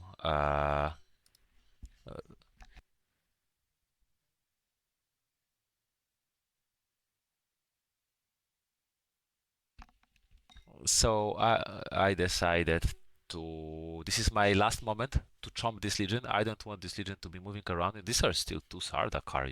They can gather with others. I want to play event that will allow me. Oh, this is cool. I got quite lucky draw. I want to play an event that gives me a desert action, and I will make it weaker. Yeah, as you can read those cards alongside, you can see that there is a lot of weird stuff that Atredis can do. This is really funny sometimes. You can even move away a siege from the enemy, which is really cool. So I play the card that allows me to take a desert action and play another card. So we are starting to chain. So I want to weaken this stuff, and I got 3 damage. This is cool. So all these stupid Harkonnens, these Sardaukar are getting removed. Then uh, I'm thinking, there is a way to the card that I was just showing is able to thin out your prescience cards, but actually I want them because they have red, and I'm thinking on scoring some of them. So I want to keep that. Eyes of Ibad, not that important. Now, what more? I can do some movement with desert on a desert, but in the end I decided, you know what? You know what? I don't know yet myself. I decided, yes. You know what? I have this siege here. There's a legion 2 away. I have 2 leaders here. Anyways, I didn't really want to deploy leaders there, but I can just play another token, which is cool. I can move from here and take a and take my ecological station. I finally got my Shalai Hulut. Will I be able to use him? I don't know. I mean, I know right now, but then I didn't. And again, he gets a lot of recruitment. And this is really cool what he's doing here, because very flexible card, he can recruit specifically in this location, and he really lacks recruitment, so he really needs that. He places named leader, so he places his beast again, and he attacks my lone guy. That guy is doing many things at the same time. He's threatening the settlements that if he leaves them open, I can take them. But also he was part of my scoring to take to have 3 legions in mountains, and he cleared that, moved away. He moved toward my settlement and recruited like yeah, ton of stuff with one card. Very adequate reaction. So what do? I don't have that many things to do. I have 2 dice, one to move legions, one to recruit, and he has 2 armies ready to go. I'm thinking again, how can I protect it? What can I do? This isn't, I still need my red points. I still need my red points, by the way. I'm on 3 when I need 9. Uh, if I go to 3 mountains, I will actually get 3 of them. And if I score 3 mountains, I will also get my yellow stuff. So I really want to score 3 legions in mountains. It will help me a lot. I decided for now to delay a little bit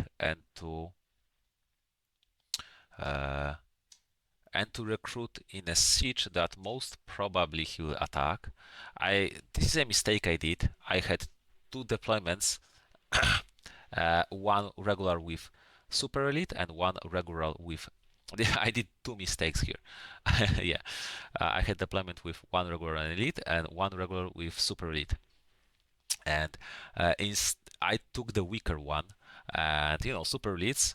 He doesn't have any Sardakar here, so he's not breaking my shields. So I can actually defend it here for a few rounds. I can hope to delay him and bleed him out. Maybe even defend, if I will be lucky. So I should have taken the stronger one. I just messed that up. And also, I forgot about my gurney. He's sitting back somewhere in the corner of the screen. He moved out of his tank. He was able to move to this siege and protect it too. He's little bit stronger than Chani, because Chani has on a star she has 1 shield, 1 attack, but Gurney has 2 attacks and 1 shield, so more damage. He is doing what? He is scouting, so he is checking what is in here, and he sees, yeah, that it is a 2. There are 2 elites, so he sees my army, he sees my. So maybe this is interesting. Maybe if I play it with the super elite and Gurney, maybe then he wouldn't attack. Because his army isn't like top strength. These are only 3 elites and 3 regulars, and 1 named leader. So he doesn't have that much punch. But yeah, okay. So he moves, and yeah,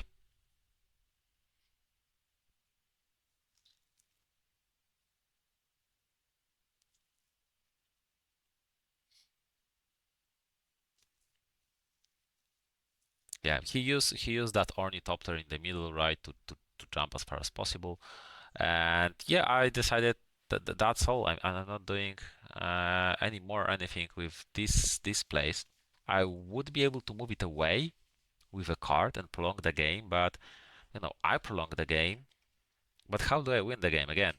That free legions on the mountains is so important for me. It gives me the last important yellow and gives me 2 ecological stations because I'm moving the mountains, and gives me that red. So yeah. I will jump a little bit in time, and yes, I use Stilgar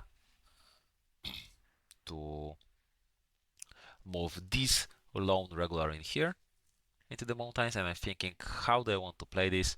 In the end, I decided I just split this token and I just move my two elites into two mountains to take my two ecological stations. This siege is only one, so I hope that by putting lots of stuff in there, uh, he will think that it is something important, but he keep moving away stuff from there because it is not that important in the end.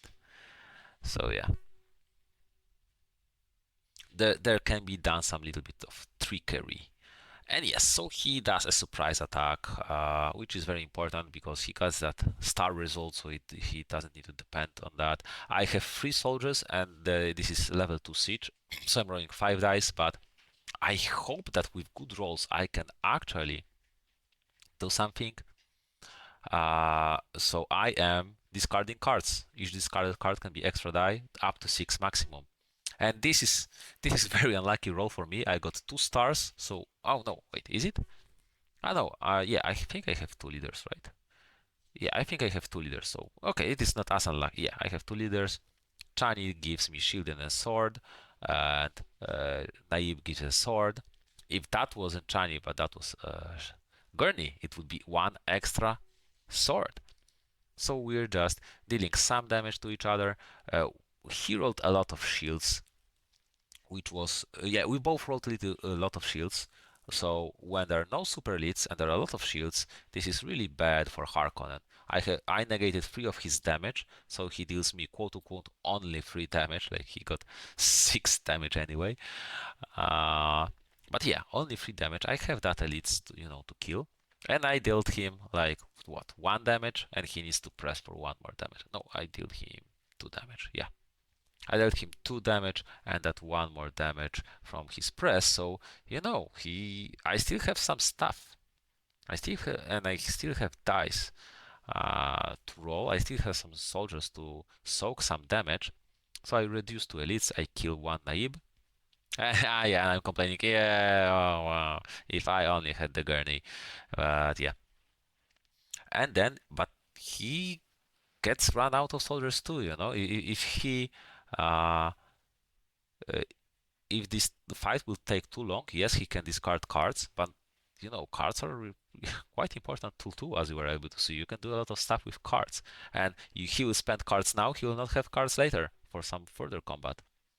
So yeah, uh, he is rolling 5 dice, but he definitely discards a card to roll 6, and I roll 5 dice because I have 3 soldiers and level 2 siege, so I discard another card. Also to roll to roll to roll 6 dice, and this is a fight that I can win. I can protect that siege, which is maybe not very often in the game, but you look for those opportunities. I'm thinking what to discard. There are a lot of stuff that I may need. Uh, and I don't know what will happen next turn, what cards will be shown, what situation will be in there.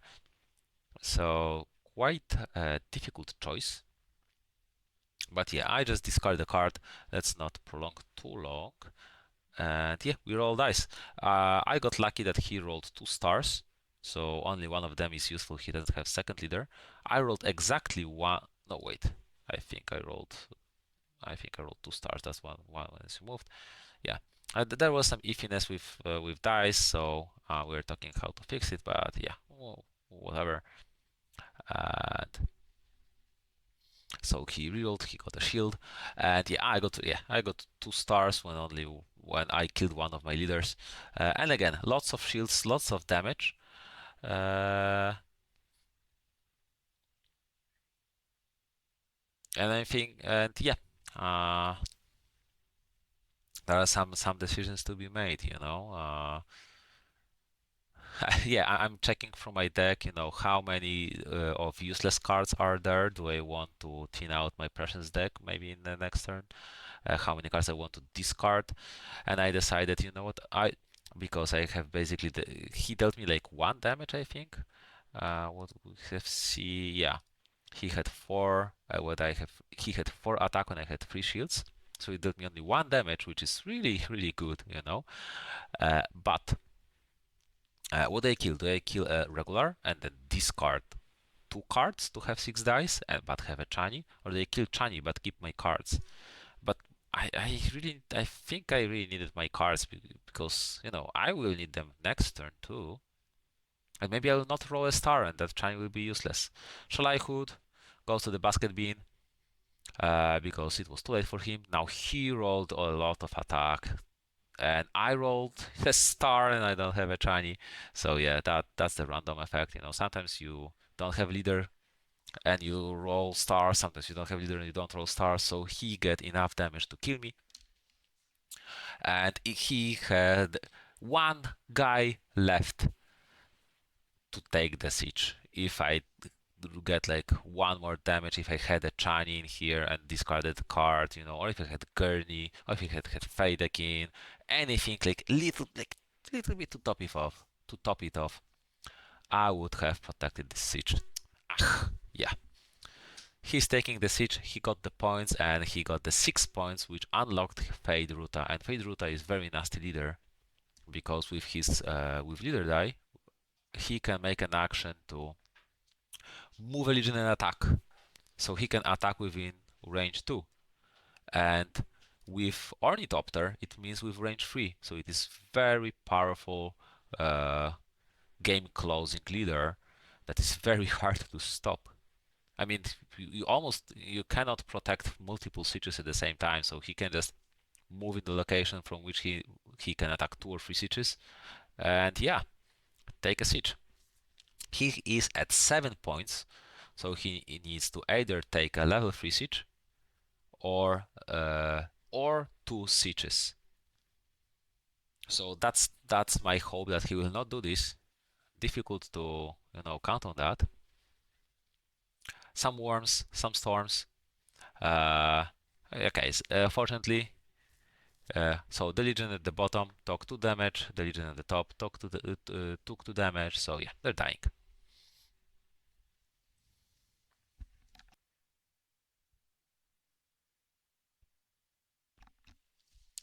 So yeah, 3 rounds passed.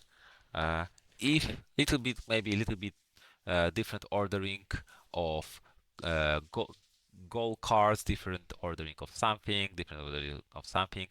Maybe I would be able to score that 9 points by the end of round 3. Maybe he would be able to score some victory points too. Game might have ended, but we both a little bit worked for prolonging the game. Uh,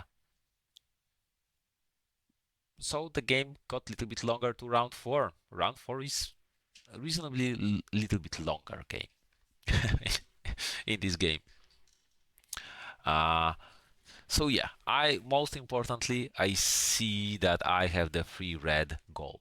All of my other points are enough. I just need 3 more red to win. So I need to score this specific objective and hold my sieges, which is, not easy to do when Harkonnen with their massive combat power have ability to take stuff. But I have Aliyah, I have the Bene Gesserit token, and yeah, maybe I can do this. They expanded lots of armies to take those sieges up till now. They don't have that much. I mean, they have 2 armies too, so they have actually quite a lot. Easier said than done. Uh, the army to the north can easily conquer a siege that is not top protected. They are probably not enough to take my reverted mother to Feydekin and Paul Madib level 3 siege. But the other siege is in danger. And he has North Pole army that can take one of the south sieges. South. Yeah, everything is south from North Pole, but one of the south sieges anyway. One of the bottom sieges. So a lot of thinking. So since this is not like a strategy guide, but a game review. I could like mention a lot of options that are here, but I think what is really cool about this game is just the fact that each card unlocks a new option. You can move switches away. You can summon sounded worms. You can try doing really various stuff, and you have like those multitude of options. And at this point, I need to do two things: score my free red and protect basically two settlements. He can take one if it's not free. So lots of thinking. I will not go through all the options or through all my thoughts. That's quite a lot of thinking. This is, again, I think this is the most fun in this game. Just after you roll your dice, you see your cards, you just march through the multitude of options, what is possible and which path you can take. This is really when you can feel like this Quizar Hwadits, or how is it called, like this messiah that navigates through the threads of fate to pick that one specific narrow path for the victory. Because in most cases I will lose here, to be honest. So yeah, he doesn't. He had only one recruitment die. So what I was able to do, I was able to play my Aliyah die as the first result and take it away from him. But I decided, you know what? He has 4 movement dice. Instead of taking away recruitment, he has a lot of armies anyway. So he basically recruited Fade Ruta. If I take away the leader action die, this will be basically the same, with the difference that he loses uh, loses movement, not recruitment. And I don't want him to be flexible and move a lot to threat multiple sieges that I cannot defend all of them. So yeah, I've set up specifically those Wormsheim tokens to play assassination card. Where is that card? Yes, Chris Knife. Chris Knife for assassination.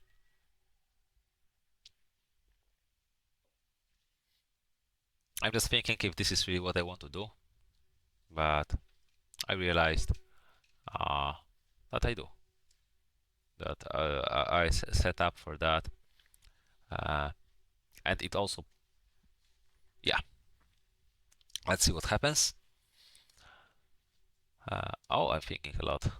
Okay, yes. So wait a second. Yes, so I use Aliyah die. I take away his leader action, and then I play this specific card. I reveal my token because I don't want to leave this siege open again, and I move Stilgar with Fadakin. This is again quite important, and this is funny because it achieves a lot. By moving by Sunstriding with named leader, I score objective to do so to get 1 green and 1 red.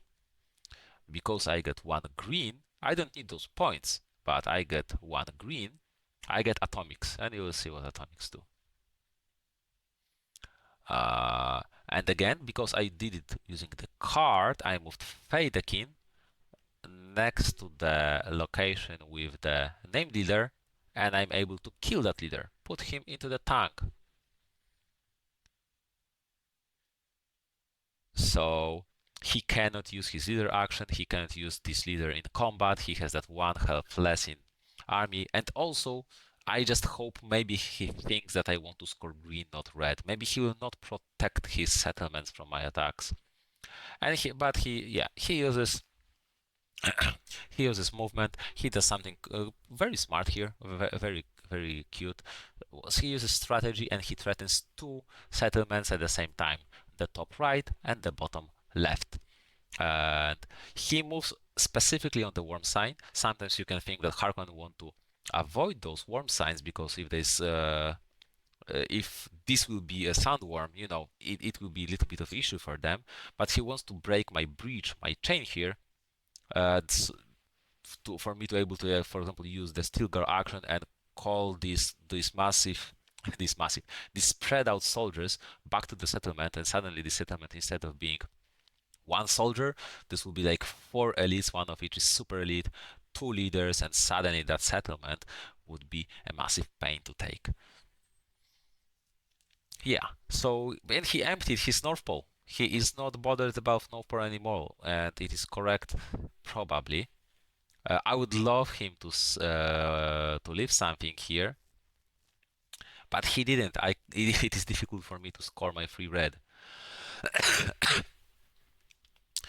So again, what do I do next? First, I need to get rid of the token, but yeah, I'm thinking, what do I do? I He can have that bottom left, probably settlement, because it is only a one. That top right, I can protect it. I can protect it because there are no Sardaukar there, I think. Yeah, so as you were able to see, without Sardaukar, the attack is really not that powerful. So I'm drawing two Atredis cards, hoping that I will get... The Atredis have lots of stuff that allow you to score more points whenever you score points, or to move points around, so maybe I will not need to take that attack. But also I got two useful cards. I mean, most of the cards will be useful at that point. Recruitment card, that can be very useful. I can move Paul somewhere and add Fadakin, and Family Atomics. That is juicy. I unlocked Family Atomics, so I can transform this card into two desert actions, which is actually useful for me for many reasons. And how to use those multitude of tools that I have at my disposal. So I use, what do I use?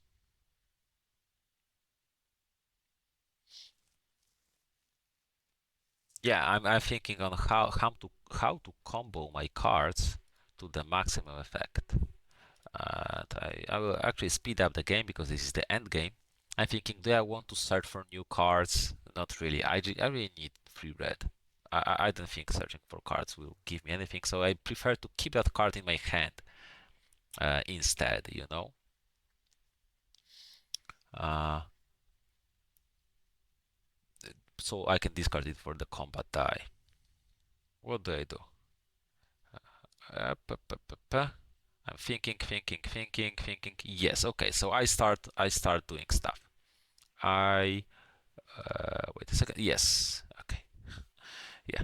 Okay. I use that truth trance. I am able to pick one of his dice and tell him he needs to play this die as next die, hoping that he will maybe not able to attack, and my settlements will be safe for one round, and then I can play another card. Yep. And I pick his house die. Or no, I picked his event die. Yeah, makes sense.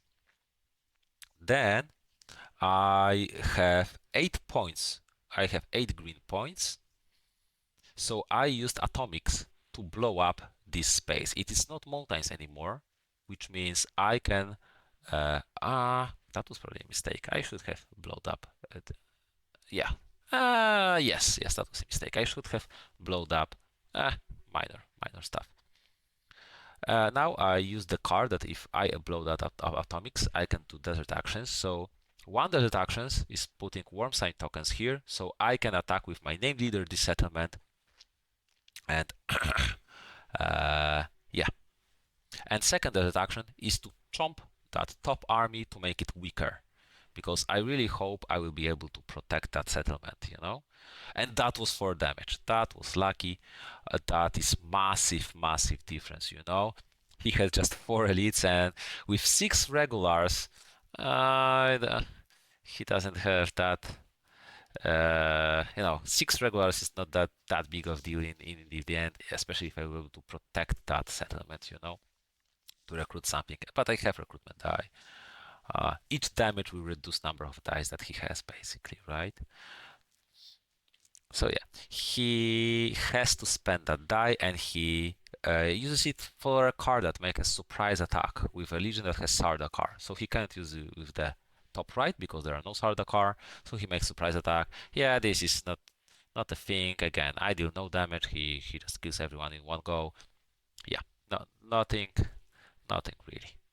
So I have two things to do. One thing is to so, and he got settlement for one. So he basically needs to take any settlement to win. He needs 2 points. I I recruit in this settlement because 6 regulars is enough to kill one elite. That's not a question, you know. So I take a strong deployment token. I take Gurney. It is not able. He is not able to take it, most possibly. But what he does, he uses house die. And that was probably my mistake that I forced him to use uh, mental die instead of house die. He uses house die to place 2 ornithopters. So he still has this strong army that is extremely mobile. He can move to and attack within range 2.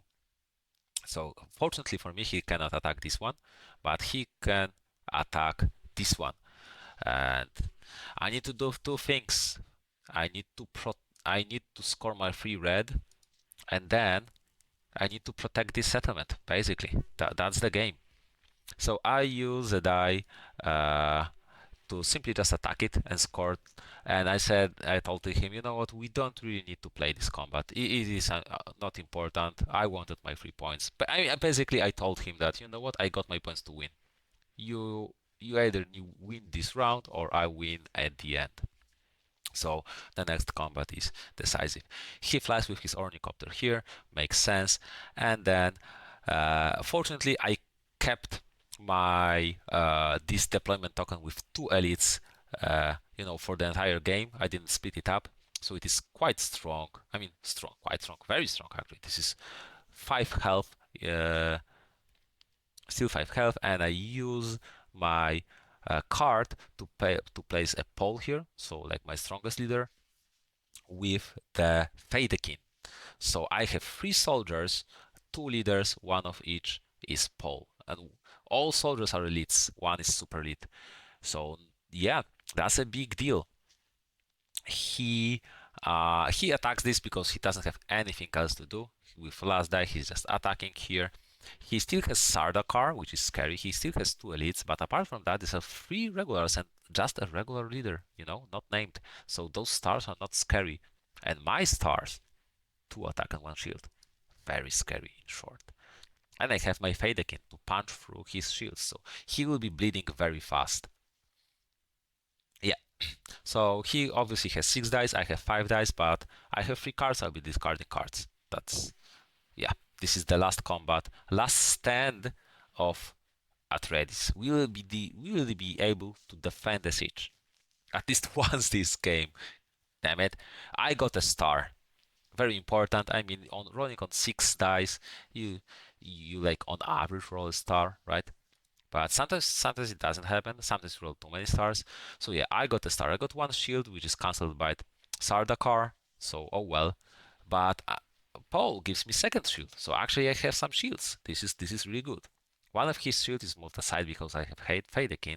So I have 4. I deal him 6 damage. He has 1 shield left, so I deal him 5 damage when he deals me only 3 damage. So I deal him 5 damage, and if he wants to press, he still needs to take damage.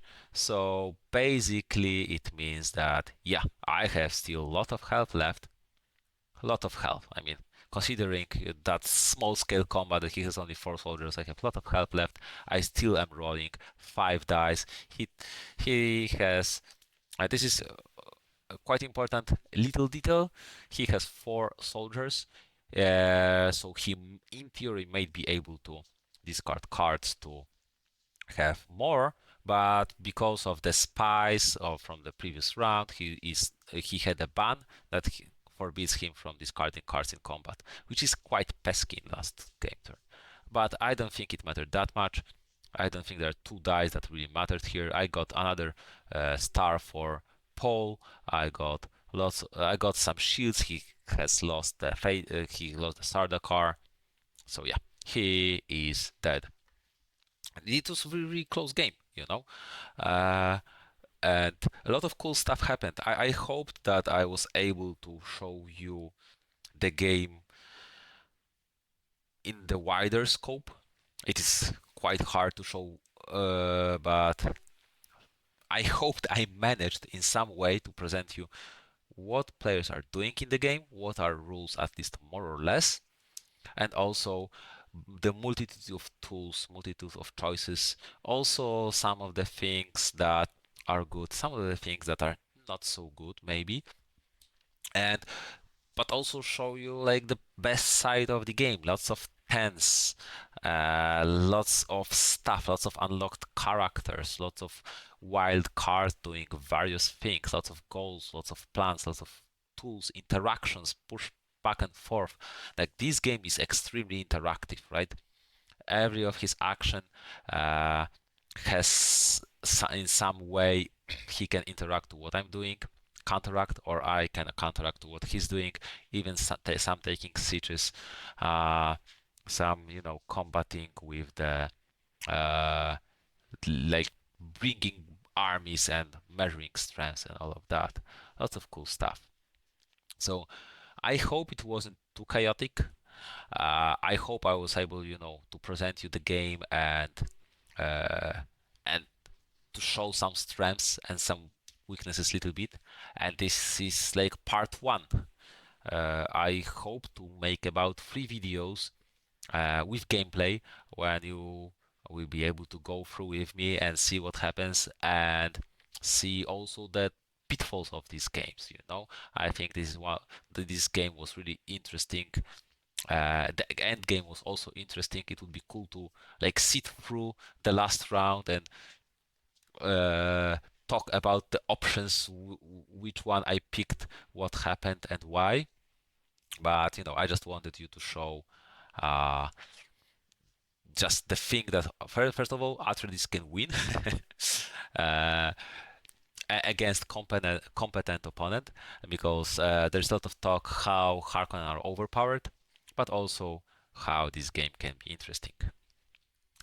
Let me know if again I wasn't too chaotic, if I achieved in anything I was trying to do in presenting the game and reviewing the game a little bit. And yeah, I hope you liked it. This was interesting game, but there's also more to come. Not so cool if I can give some spoilers.